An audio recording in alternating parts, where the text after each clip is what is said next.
welcome to the queue. I'm going to do part 2 on the research as far as some house rules and out of box. The part 2 here is going to be what the actual research is and the differences.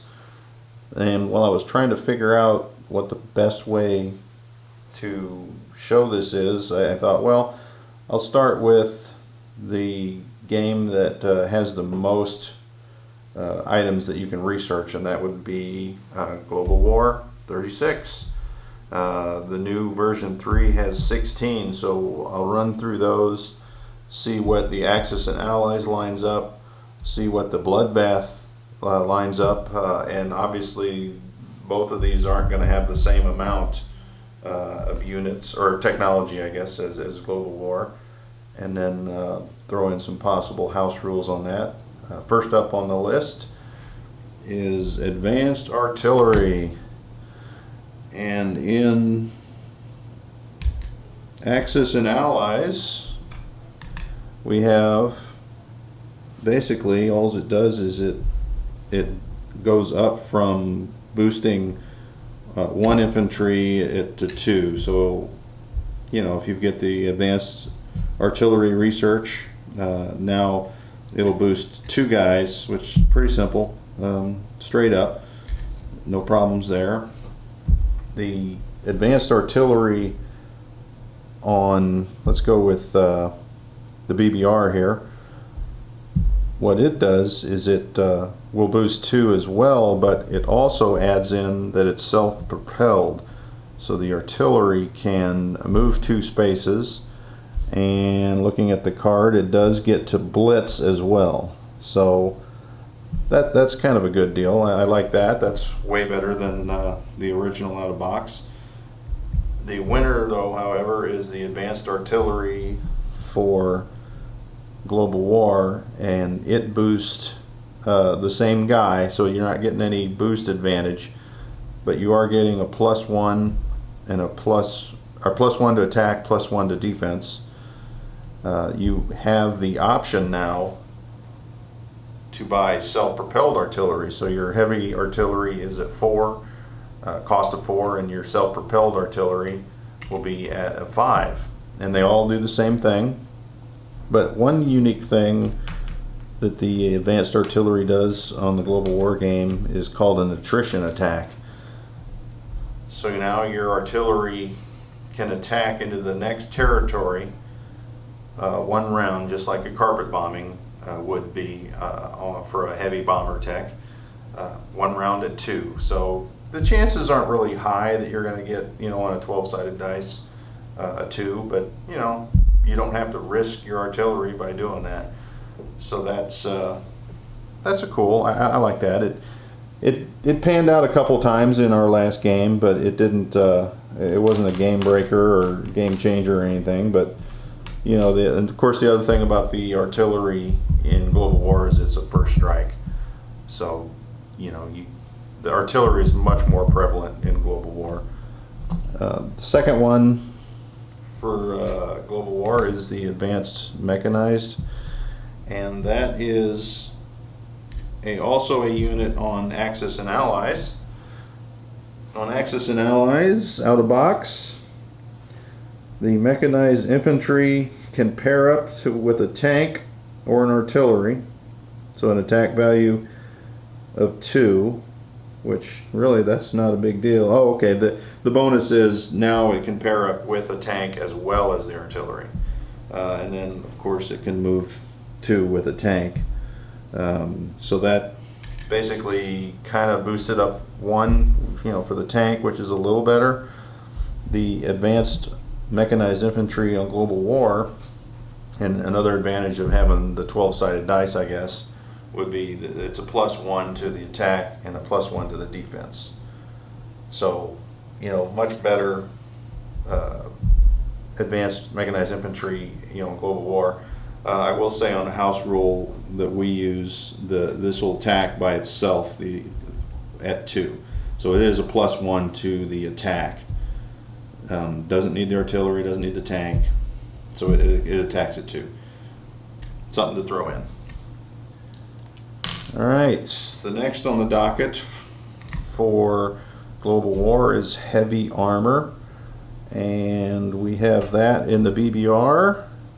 We do not have that in the out-of-box research. And heavy armor, again, is a +1. Actually, as I'm looking at it, I think it's a +2. I think it goes from a 6 from medium armor up to an 8, which is a similar move for BBR. The heavy armor gets to attack at a 4 instead of a 3.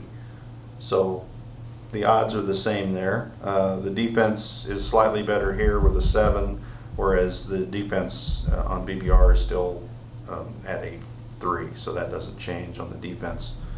And one of the house rules that I've seen on heavy armor research is kind of like a production. So the first phase of the research that you acquire is that tanks cost, say 1 IPC less.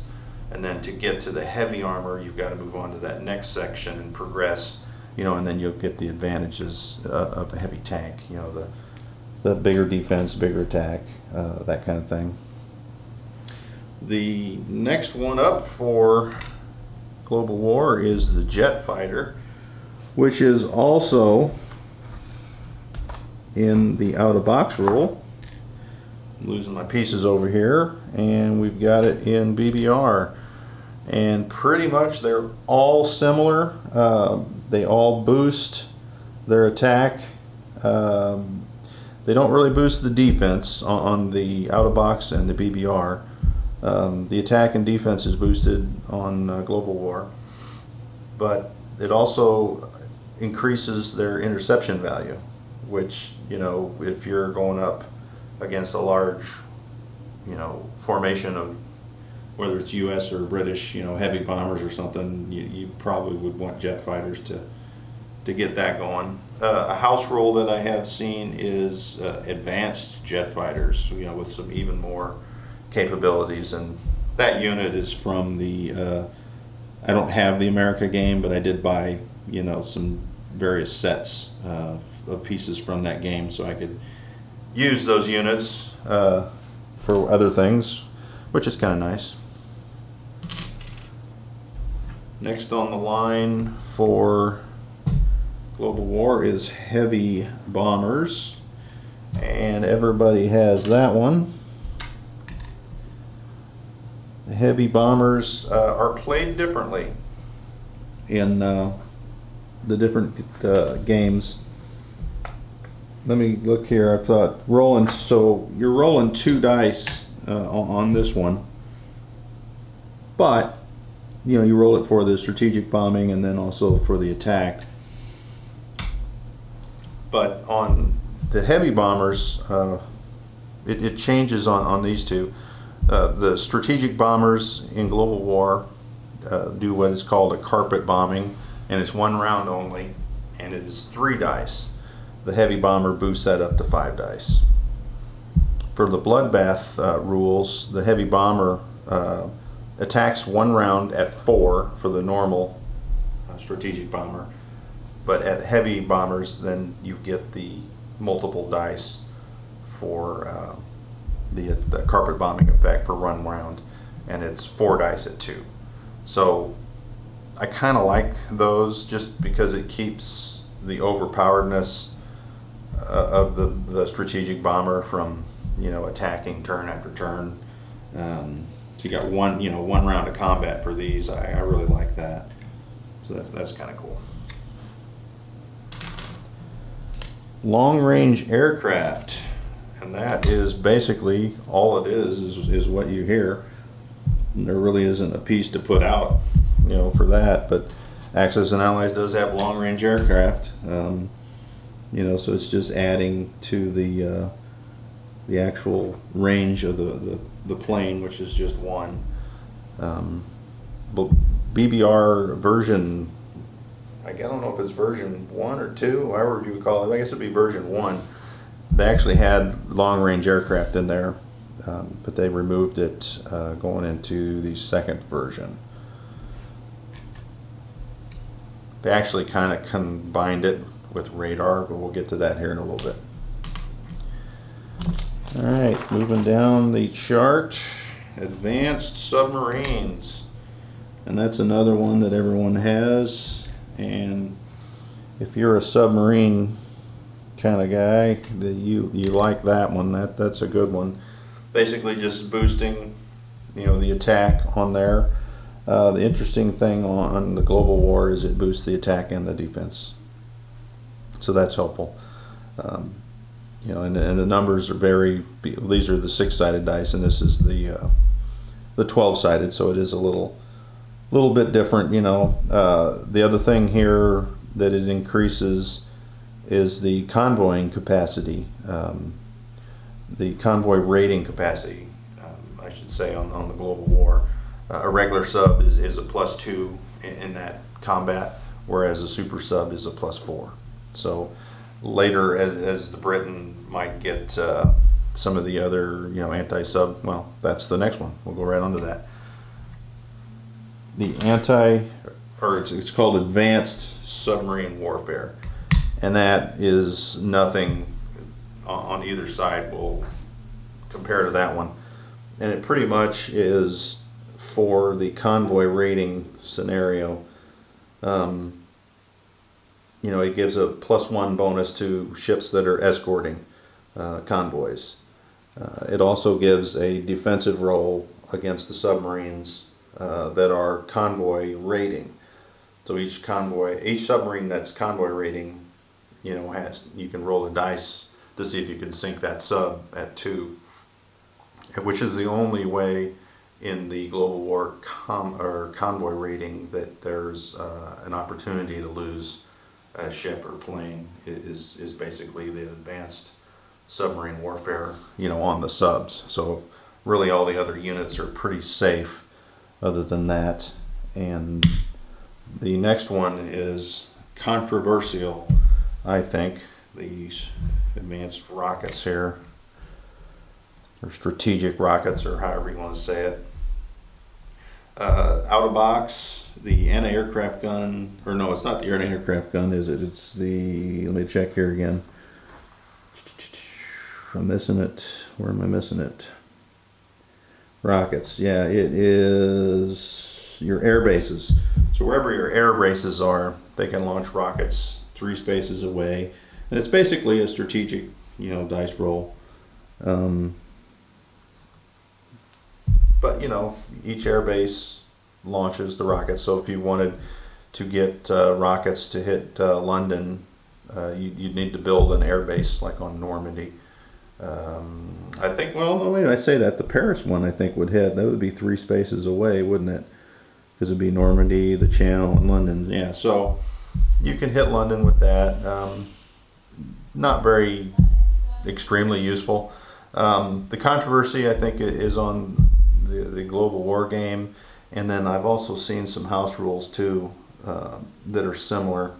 Whereas, you get this, you roll, you spend all that money, and you have to spend $6 or 6 IPP to get a rocket, and then you move it to the front line, fire it, and it's gone.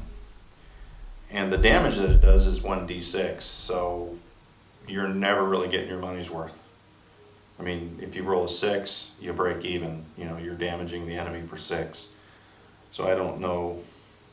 And like I said, I've played a couple other games where the rockets actually cost per shot instead of the rocket facility, which is what I think it should be. That's my opinion, but take it for what it's worth. I'm going to pause this so the camera doesn't shut off, and then I'll restart here on the next round. All right, we are back for the next round, and it is kind of a popular one with all 3 of these. We've got radar, and in the first version of the BBR, the radar was separate, and then they had long-range aircraft. So version 2, they've kind of combined the two. So your radar will get you the +1 to the anti-aircraft guns. It will also give you the +1, excuse me, the +1 to the aircraft range.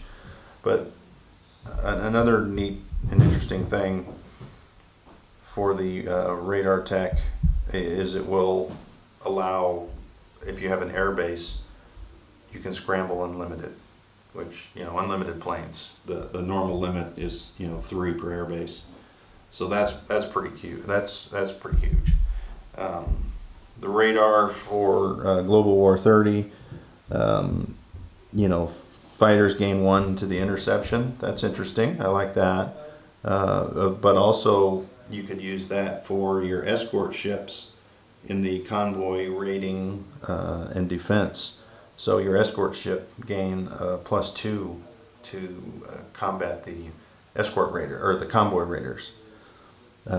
They also have the unlimited scramble with here. Out of box, basically, it just adds 1 to your anti-aircraft roll. So pretty basic there. All right, Wartime Economy. That is not represented in the BBR. 1 dice, whatever you roll, there you go, you get $3. For Wartime Economy on Global War, you roll 2 dice and you get that. So that's quite a bit. I actually, this is okay, but this is much better. I gotta believe. And they do limit that on the Commonwealth. Your role is shared between the Commonwealth countries if you want. It's not, it wouldn't be 9 for ANZAC, 9 for FEC, 9 for UK, over there in Europe. So you would roll a 9 and you would say, well, I could put 6 UK, Europe, and 3 FEC. So you got to divide it up to not take advantage of the Commonwealth rule on what am I trying to say there? The research that's shared. Britain, whatever Britain gets, it's shared with UK, Pacific, or FEC, however whichever game you're playing, and ANZAC. All right, so the next one is improved factories. And that is basically both games. The out of box, pretty straightforward. It mobilizes 1 extra unit. The major can mobilize 2 extra units. So a minor mobilizes 1 extra unit. But an interesting thing here is you can repair your damage. 2 IPC damage for 1 IPC, so that's a good one to have if you're up against a bombing campaign. Whereas the improved factories, it adds 1 to the minor, 2 to the medium, and 3 to the major, and that's pretty much the end of that. Improved construction, which is the shipyards. There is an improved shipyards for the BBR, and there's an improved shipyards, and I don't have a marker here for this one, but here they are, they slid off. Basically, if you were going to build shipyards, well, you don't really have shipyards, so to speak, but you do get the advantage of an advanced or improved shipyard by your naval units at a reduced cost. And they're not reduced a ton, 1 or 2 points. Looks like the battleships reduced 3, so is the carrier, but the smaller ships are a lot less. Same thing goes for BBR. The improved construction, they've kind of changed the name. It used to be in version 2 shipyards, but now it includes construction. So you got some different aspects of the shipyard. You can build your ships for 1 IPP less, but you have the option. There is a build chart. Let me grab that. A production chart for Global War 36. So like if you're building a battleship or carrier, it starts in stage 3. Well, if you have the improved construction, you can pay the price of stage 3 and 2, and you place it in 2, so that next turn you place it on the board. So that is really a big advantage for the U.S. That's what I used on that last game I played the other day. I really like that one. It also, you have 2 different kinds of shipyards, a major and a minor on the Global War, and the minor normally would produce 1. You'd be able to place 1 ship, whereas you place 5 on that. Well, it increases that to 2 and this to 8. So now you can pump out even more ships at a cheaper cost at the shipyards that you currently have. BBR, like I said, they pretty much just reduce the cost of the ships based off the chart that they do provide you. All right, so the next one, super battleships, and that pretty much is what you think. It is a battleship that takes 3 hits on the BBR. The first hit does no effect. The second hit, the battleship then goes to half movement and half attack defense. So that's pretty good. You can take that hit and keep on rolling. The battleships or super battleships, for well, they call it heavy battleships, 3 hits to kill, but each time you take a hit, your battleship loses 2 to its attack and defense. So the super or heavy battleship starts out at a 10, which that's pretty decent. Hard to miss on that one. 1 hit of damage, it goes to an 8. 2 hits of damage, it goes to a 6, and then of course it sinks on the next hit. Next in line would be the super carriers, which is also represented in the BBR. Same thing goes here. It holds 3 planes, takes 3 hits. The first hit is nothing. The second hit, then that's when you're reduced, on your movement and combat values. The heavy carrier in Global War 36 basically, let's say, it carries 3 fighters. I was looking to see. I don't think it has 3 hits. And as I'm looking, I don't see that. It just has this. So it just does the 3 fighters, or fighters, tactical bombers, whichever you throw in there. So I was wondering why they didn't do a 3 hit on that, but oh well. And really, now that I think about it, did carriers actually take more damage? Probably not, just because they were bigger. Whereas you could say that about battleships. The final technology for Global War 36 is assault or attack transports, which kind of lines up with improved transports. And the improved transport, the advantage it gives you on the BBR is bringing in a 3rd unit. So you have your infantry, you can bring in an armor or an artillery or another infantry. So you get the whole 3 units, which that's a good one to have. If you're like the U.S., they move a lot of units. Obviously, everything they have to do is across the water, so that's a good one. On Global War, the difference here is the amphibious assault phase. You have to, on a regular transport, only your infantry attack that first round. Any hits that you take from the enemy are doubled, unless of course you're using Marines. Then it's normal combat. So you got regular transports, you've got 5 guys, 5 tanks. You go the first round with your infantry, and any airplanes could fight as well. And then the second round, you're allowed to bring in those tanks. Well, on that first round, you know, if you're not using Marines, then it's double the casualties. The assault, it's not assault, I keep saying that, it's attack transport.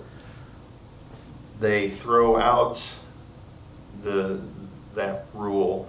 You can bring in your infantry and your artillery on the first round of combat. There's no double casualties penalty. Actually, the transport will defend at a 1 when it's attacked. So that's kind of nice. But you know, in the rules of Global 36, the ability to land those 2 units on the first round of combat is a pretty big thing. So I do like that. I actually use that as US as well. The one that no one, Global War, well, Global War has paratroopers in a game, so it's not really a tech, so anybody can have that. Not really a paratrooper unit in the BBR, but the heavy bomber, I did forget to mention earlier that it does get to transport, so it works as a transport plane, so it can transport 2 infantry. Well, a strategic bomber, let me say. A strategic bomber can transport 2 infantry. A heavy bomber technology, now you can transport, you know, a tank or an artillery. So that works as your paratroopers. The regular strategic bomber can drop those guys in as paratroopers. Like I said, Global War, you could buy the paratroopers as is, have to buy the transport planes, and then you can go from there. But the out-of-box paratroopers is basically just 2 paratroopers can operate out of any airbase. And let me see here. Friendly airbase, 3 territories. So 3 or less. So you really can't go very far with these out-of-box paratroopers, you know, from an airbase. I mean, it's very limited on what you can attack.